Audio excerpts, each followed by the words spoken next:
नमस्कार, मैं हूं आपके साथ गौरव राजेंद्र। बुलेटिन की शुरुआत करते हैं। देहरादून में शिक्षकों को नियुक्ति पत्र वितरण किया गया, जहां इस मौके पर मुख्यमंत्री पुष्कर सिंह धामी ने शिरकत की और साथ ही स्वास्थ्य शिक्षा मंत्री धन सिंह रावत, बीजेपी प्रदेश अध्यक्ष महेंद्र भट्ट सहित विधायक विनोद चमोली भी मौजूद रहे। बता दें कि यूके के माध्यम से 1347 सहायक अध्यापक को नियुक्ति पत्र वितरित किए गए। लोक सेवा आयोग के माध्यम से 109 समीक्षा अधिकारी और सहायक समीक्षा अधिकारी को नियुक्ति पत्र वितरित किए गए। तो वहीं आपको बता दें कि मुख्यमंत्री धामी ने कहा कि प्रदेश सरकार युवाओं के हित में लगातार भर्ती प्रक्रिया जारी रखेगी और अब तक 25,000 से अधिक युवाओं को सरकारी नौकरी मिल चुकी है, जो अब बढ़कर 26,000 के आंकड़े को छूने वाला है।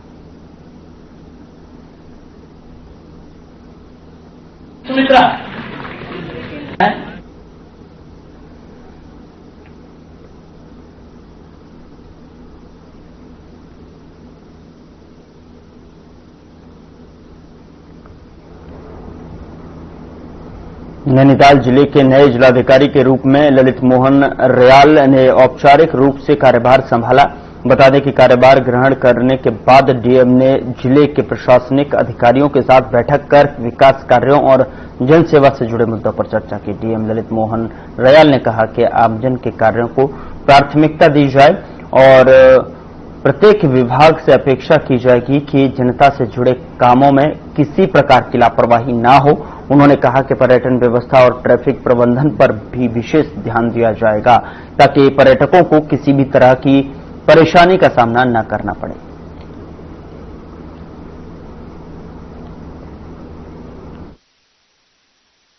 इस डिस्ट्रिक्ट में आगमन मेरे लिए सौभाग्य का विषय है और जहां तक प्रायोरिटीज की बात है, जो सरकार की नीतियां हैं, शासन की नीतियां हैं, माननीय मुख्यमंत्री जी को जो प्रायोरिटीज हैं उनको धरातल पे उतारना और जो वेलफेयर स्कीम्स हैं, जो योजनाएं हैं, जो इंफ्रास्ट्रक्चर के काम हैं, वो सबको प्रायोरिटी पे इसको फोकस रखना। जो पात्र लाभार्थी हैं उनको स्कीम्स का लाभ मिलना। बाकी जो और फील्ड काम है उन सब में ट्रांसपेरेंसी, ये सब जो है शासन की प्राथमिकता में है। टाइमलाइन से जो सरकार की स्कीम्स ऑनगोइंग हैं वो निर्धारित समय पे समयबद्ध रूप से फोकस रहेंगे।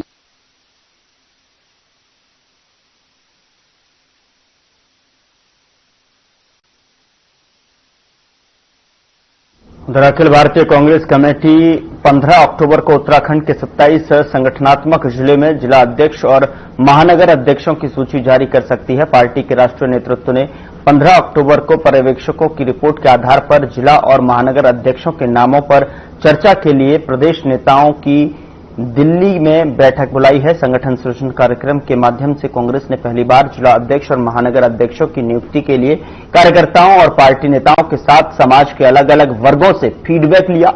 अखिल भारतीय कांग्रेस कमेटी की ओर से प्रत्येक संगठनात्मक जिले में नियुक्ति पर्यवेक्षकों ने अपनी रिपोर्ट राष्ट्रीय महासचिव केसी वेणुगोपाल को सौंपी।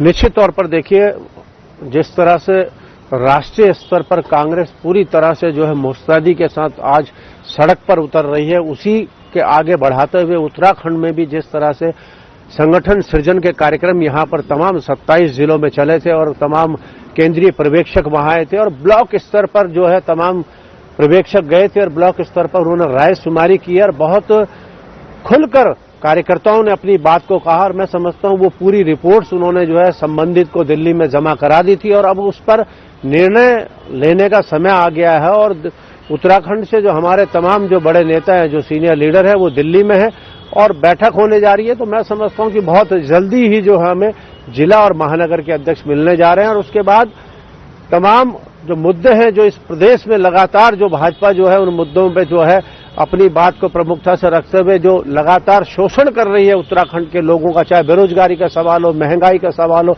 भ्रष्टाचार का सवाल, इन तमाम सवालों पर अब नीतिबद्ध तरीके से, चरणबद्ध तरीके से जो आंदोलन पूरे प्रदेश में चलेगा।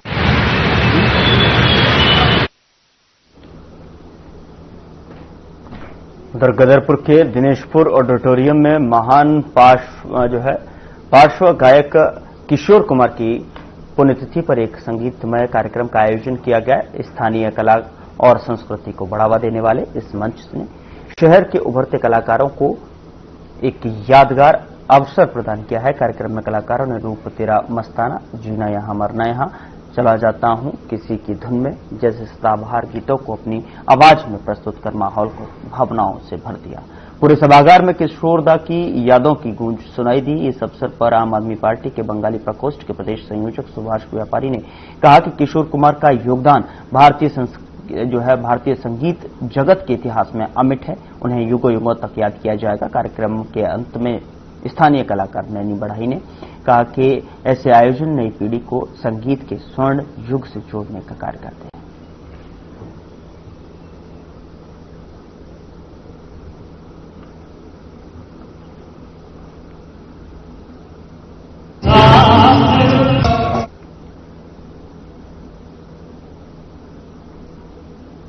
कुमार जी के पुण्यतिथि पर एकत्रित हुए हैं। मैं इसको नमन करता हूँ। सबका आज कल जो युवा पीढ़ी है वो नशे की तरफ ना जाए, इससे आज हम इनके पुण्यतिथि पर आप इस प्रोग्राम का आयोजन किया है और बहुत ही अच्छा प्रोग्राम रहा है जिसमें हमारे लोकल के लोगों ने भागीदारी की।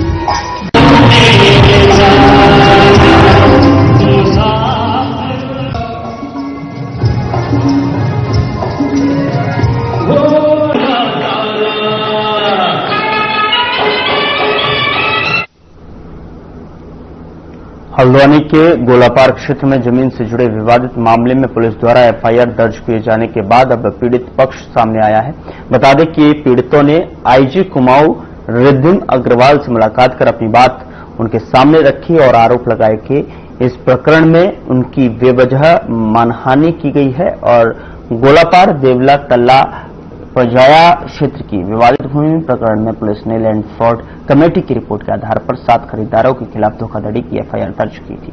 इनमें जिला पंचायत अध्यक्ष दीपा दरमवाल और पूर्व विधानसभा अध्यक्ष हरीश कुंजवाल के बेटे हरेंद्र सिंह कुंजवाल भी शामिल हैं और पीड़ितों का आरोप है कि मामला कोर्ट में विचाराधीन है। बावजूद पुलिस ने एक तरफा कार्रवाई करते हुए उनके खिलाफ ही मुकदमा दर्ज कर दिया।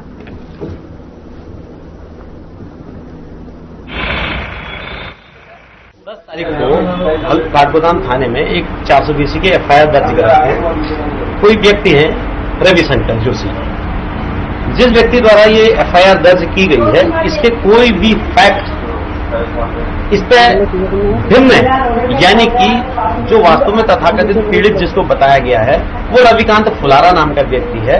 रविकांत फुलारा जो व्यक्ति है वो कभी भी नहीं कहता अपनी पूरी जांच के दौरान, तहसीलदार को जांच के दौरान कभी नहीं कहता कि उसके साथ किसी तरह का कोई फ्रॉड हुआ है, उसके साथ किसी तरह का कोई पैसे का गबन हुआ है या उसको कोई जरा धमका कर कोई जान से मारने की धमकी दी गई, बंधक बनाया गया। ये सारे आरोप इस तहरीर एफआईआर में लिखे गए हैं जो रविशंकर जोशी द्वारा लिखे गए हैं। और जो इसमें परचेजर थे यानी कि उक्त भूमि जो गोलापार में जमीन थी वो जमीन के जितने भी खरीदार, वो खरीदार तो बहुत सारे लोग हैं, 50-60 से ज्यादा हैं, लेकिन 60 प्रमुख जो रसूखदार लोग, जो अच्छे लोग थे, अच्छी फैमिलीज के राजनीतिक दलों से बिलोंग करते थे, उनके खिलाफ एक मुकदमा जो है रविशंकर द्वारा थाना काठगोदाम में दर्ज कराया गया। देखिए, लैंड फ्रॉड कमेटी जो एक हाई पावर कमेटी होती है, इसकी जांच रिपोर्ट के आधार पर ही काठगोदाम थाने में 10 तारीख को एफआईआर दर्ज हुई है, जिसमें जिला पंचायत अध्यक्ष समेत 7 लोग इसमें नामजद हैं और पुलिस इसमें इन्वेस्टिगेशन जारी करेगी, उसी के आधार पर अगली कार्रवाई की जाएगी। लेकिन मैंने कहा है कि जो लैंड फ्रॉड कमेटी ने जो फाइंडिंग दी है उसी के आधार पर ही एफआईआर दर्ज हुई है और विस्तृत आगे जो इन्वेस्टिगेशन होगी इसमें उसी के आधार पर ही अग्रिम कार्रवाई की जाएगी। तो इसमें चूंकि पूरा प्रकरण रेवेन्यू से जुड़ा हुआ है, इसमें जो भी इसमें अधिकारी शामिल रहे हैं सारे इसमें साक्षी हो जाएंगे, तदनुसार इन्वेस्टिगेशन की जाएगी। उसने क्या किया क्या नहीं किया ये गलत।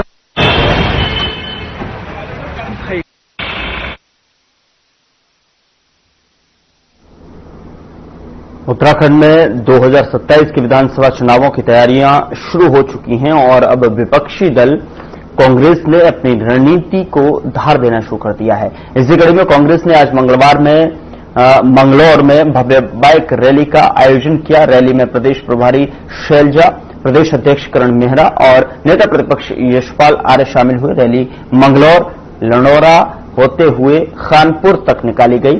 कांग्रेस नेताओं ने कार्यकर्ताओं में जोश भरते हुए आगामी विधानसभा चुनाव में एकजुट होकर जीत दर्ज करने का आह्वान किया है।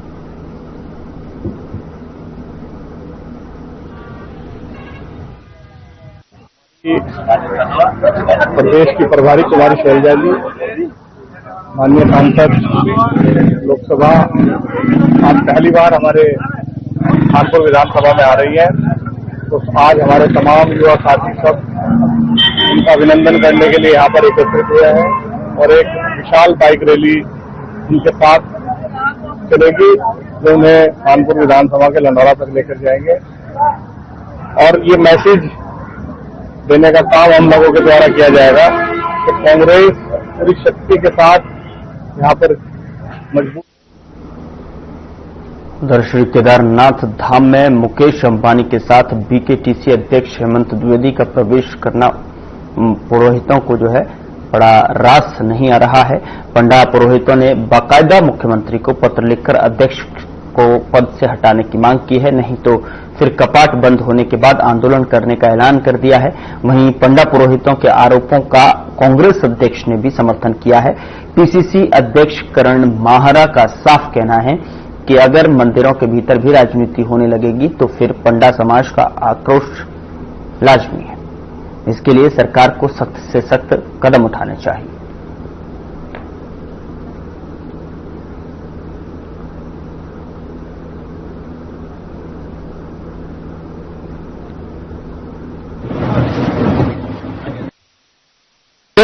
बीकेटीसी के अध्यक्ष के ऊपर जो आरोप लगाया है पंडा पुरोहित ने, अगर उसका सत्यता है तो निश्चित ही कार्रवाई होनी चाहिए, क्योंकि रिचुअल्स करने की अलग अलग लोगों को प्रावधान किया गया है सनातन धर्म में।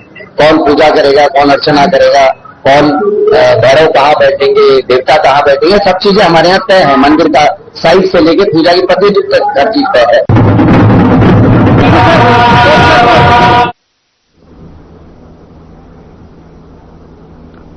उत्तराखंड में दीपावली तक जनता को सुगम सड़कें मिलेंगी। दरअसल मुख्यमंत्री के आदेश के बाद प्रदेश में सड़कों को गड्ढा मुक्त बनाया जा रहा है, जिस पर जानकारी देते हुए कैबिनेट मंत्री गणेश जोशी ने बताया कि पीडब्ल्यूडी सचिव सड़कों का जो है काम की निगरानी कर रहे हैं और उन्होंने खुद ग्रामीण क्षेत्रों का दौरा कर पीएनजी से 2 अधिकारियों को भी काम में लगाया है।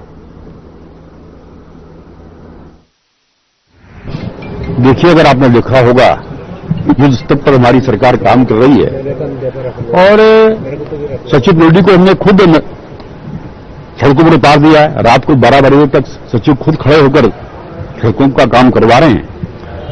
मैं खुद कल ग्रामीण क्षेत्रों में गया था, आज मैं पीएनजी के अधिकारी को हमने भेजा है और हमारी पूरी कोशिश है कि दिवाली तक हमारी सड़कें दुरुस्त हों और लोगों को जो है असुविधा न हो। देखिए, आप बाल की खाल निकालने की कोशिश करते हैं।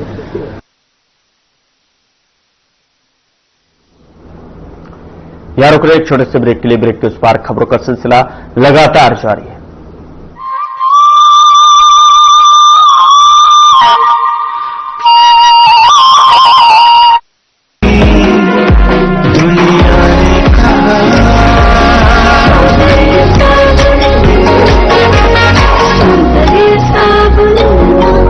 स्वावलंबी हो रहा प्रदेश का युवा, सशक्त हो रहा उत्तराखंड। मुख्यमंत्री पुष्कर सिंह धामी के दूरदर्शी फैसलों और पारदर्शी नीतियों से उत्तराखंड में रोजगार की बयार बह रही है।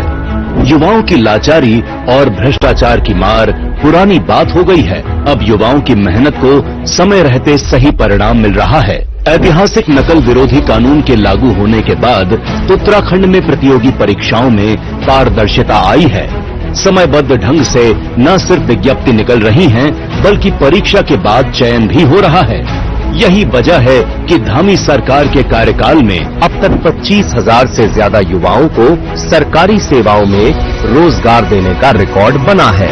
पिछले 2-3 वर्ष उत्तराखंड में प्रतियोगी परीक्षा की तैयारी कर रहे छात्रों के लिए काफी अच्छे रहे हैं। उसका महत्वपूर्ण कारण ये है कि एक तो निरंतर रूप से परीक्षाएं आयोजित हो रही है, समयबद्ध रूप में परीक्षाओं के परिणाम भी आ रहे हैं और परीक्षाओं में सबसे महत्वपूर्ण विषय रहता है पारदर्शिता और शुचिता का, वो इंश्योर हुआ है।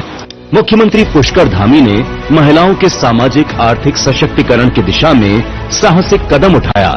सरकारी नौकरियों में महिलाओं के लिए 30% क्षैतिज आरक्षण के प्रावधान से प्रदेश की महिलाओं को रोजगार में समान अवसर मिल रहे हैं। हमारी सरकार की कई सारी पहल में से एक जो क्रांतिकारी पहल रही है वो है 30% महिला आरक्षण बिल, जिसके माध्यम से न कि सिर्फ उत्तराखंड की महिलाओं को रोजगार में एक नए अवसर बल्कि उनकी जो भागीदारी है उसको भी हमने बढ़ते हुए रूप में देखा है। इसके लिए हम हमेशा ही उत्तराखंड सरकार के आभारी रहेंगे। कुशल युवाओं को रोजगार देने के लिए राज्य सरकार लगातार रोजगार मेले आयोजित कर रही है। इन सभी प्रयासों से सरकारी सिस्टम पर युवाओं का भरोसा मजबूत हुआ है। उम्मीदों को पंख लगा रही उत्तराखंड सरकार, युवाओं को मिल रहा रोजगार। कुछ लोग खाते पीते तो बहुत बढ़िया हैं, पर फिर भी उनकी सेहत नहीं बनती। पिचके हुए गाल हैं, हड्डियां निकली हुई हैं, पैंटें ढीली हैं, कपड़े जचते नहीं, कोई पर्सनैलिटी नहीं। ऐसे लगता है इधर से खाए जा रहे हैं उधर से निकले जा रहा है, क्योंकि उनका पाचन तंत्र खराब है। और जब तक के पाचन तंत्र दुरुस्त नहीं होगा वो जितना मर्जी अच्छे से अच्छा खा ले उनकी सेहत नहीं बन सकती। इसलिए हमारी संस्था सन्यासी आयुर्वेदा ने एक ऐसी दवा का निर्माण किया है जो कि आपके लिवर को, आपके पाचन तंत्र को दुरुस्त करने का काम करती है, ताकि आप जो भी खाएं उसका पूरे का पूरा निचोड़ आपके शरीर को लगे, आपकी भूख बढ़े, खाया पिया सही से लगे, नया खून बने, हड्डियों में जान आए, वजन बढ़े और आप मोटे तगड़े खूबसूरत पर्सनैलिटी के मालिक बन जाएं। सिर्फ 699 रुपए की पूरे 1 महीने की दवा होती है और आप इसे घर बैठे 01145454545 पर फोन करके दवा मंगवा सकते। Using $1.7 billion. And adding to that, can you tell us a little bit about what was discussed with regards to critical minerals, renewable energies, and this portion?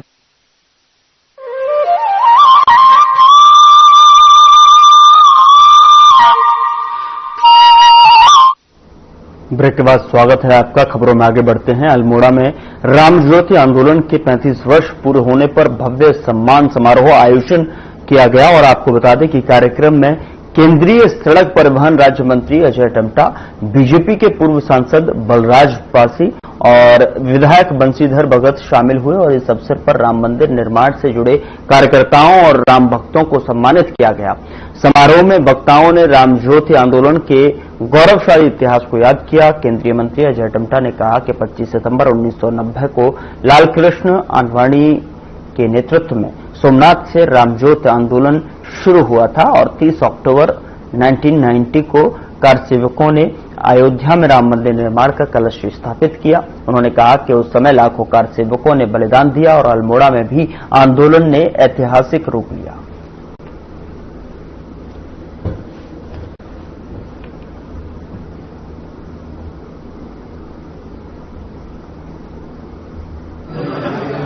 सभी भारतवासियों के मन में और भारतीय जनता पार्टी की नेतृत्व के रूप में आदरणीय आडवाणी जी के नेतृत्व में 25 सितंबर 1990 में सोमनाथ से अयोध्या की यात्रा का शुरुआत किया, जिसमें नरेंद्र भाई नेगी जी आडवाणी जी के साथी थे और पूरे देश भर के अंदर राम ज्योति का कार्यक्रम पूरे जिलेवार चल रहे थे।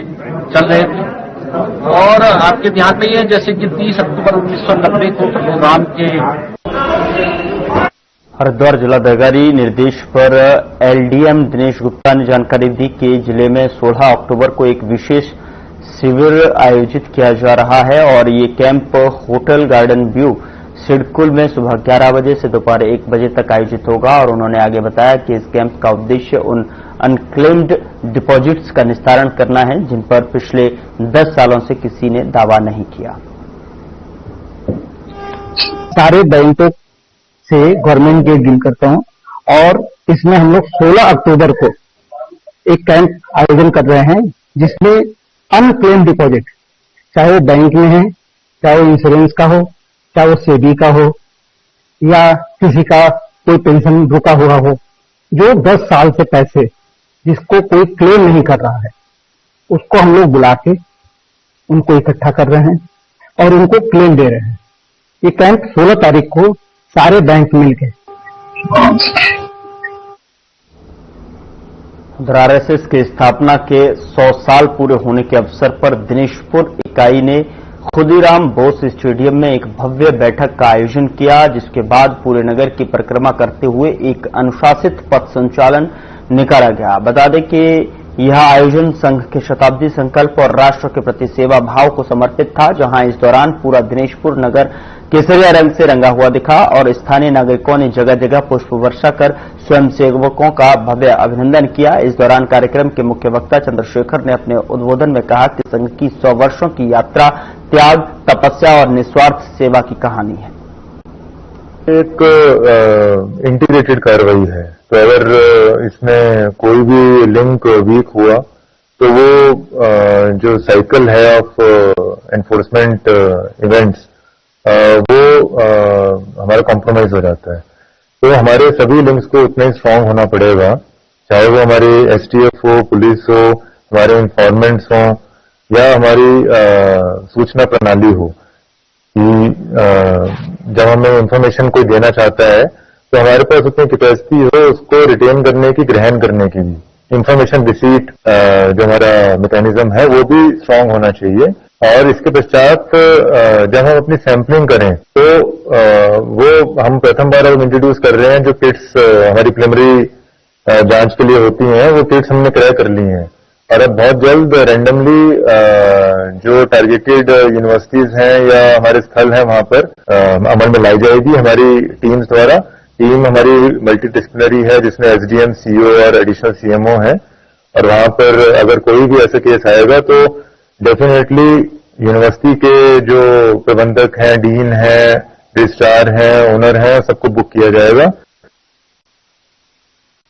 दीपावली के मौके पर बाजार की सुरक्षा को देखते हुए तहसील प्रशासन ने निर्णय लिया है कि पटाखों की फुटकर दुकानें इस बार भरत मंदिर इंटर कॉलेज के मैदान में लगेंगी और इसके अलावा कोई व्यापारी अपनी दुकान के साथ जो है अगर फुटकर पटाखे की बिक्री करना चाहता है तो उसे विस्फोटक नियमावली 2008 के मानक पूरे करने होंगे, तभी संबंधित व्यापारी को पटाखे की बिक्री के लिए अस्थायी लाइसेंस जारी होगा। जिस पर एसडीएम योगेश मेहरा ने बताया कि इस संबंध में व्यापारियों के साथ बैठक की जा रही है।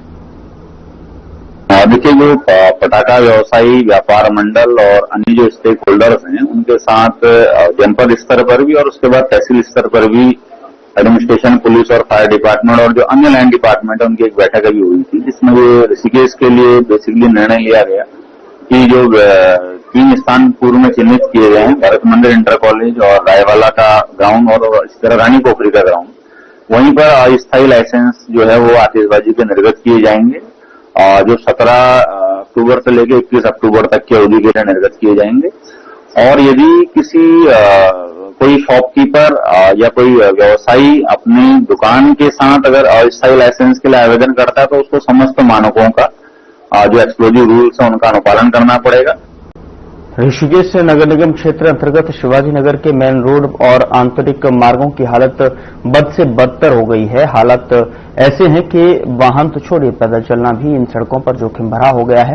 तो वहीं पिछले 2 सालों से लोग अपनी जान जो खतरे में डालकर जो खस्ताहाल सड़कों पर चलने को मजबूर हैं। बता दें कि पिछले साल पेयजल पाइपलाइन बिछाने के लिए पूरे शिवाजी नगर की सड़कों को खोदा गया था, लेकिन अब पूरे शिवाजी नगर में सीवर लाइन बिछाने के लिए सड़कों को फिर से खोदा जा रहा है। तो वहीं सड़कों के जो है मामले में हो रही इस लापरवाही पर शिवाजी नगर के लोगों में गुस्सा व्याप्त है। लोगों का कहना है कि कई बार नगर निगम और पीडब्ल्यूडी के अधिकारियों से मुलाकात कर सड़कों के निर्माण की मांग की जा चुकी है।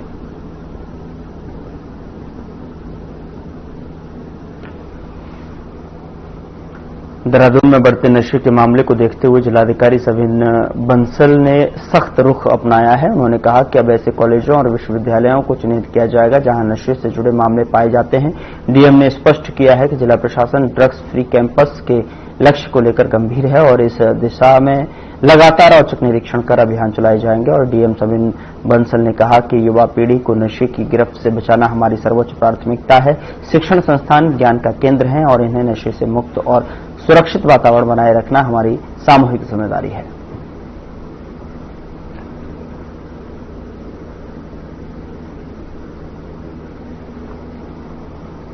धनतेरस, दीपावली और छठ पूजा पर बाजार में व्यापारियों और ग्राहकों को सुरक्षा के साथ अन्य कई व्यवस्थाएं देने का इंतजाम पुलिस कर रही है। इसके लिए पुलिस ने व्यापारियों के साथ बैठक कर सहयोग मांगा है। बता दें कि ऋषिकेश मित्रबेड़ी घाट स्थित एक होटल में पुलिस और व्यापारियों के बीच में बैठक हुई और बैठक में नवनियुक्त सीओ डॉक्टर पूर्णिमा गर्ग और कोतवाल कैलाश चंद्र भट्ट ने व्यापारियों के साथ त्योहारी सीजन को लेकर चर्चा की। आपसी सहमति से निर्णय लिया गया। धनतेरस, दीपावली और पूजा छठ के दौरान बाजार में 4 व्हीलर वाहनों की नो एंट्री रहेगी। साथ ही सुरक्षा की दृष्टि से व्यापारी सीसीटीवी कैमरे चालू रखेंगे।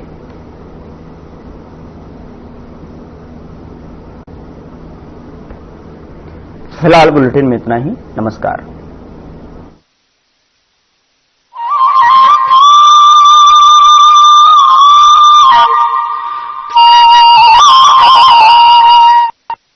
क्या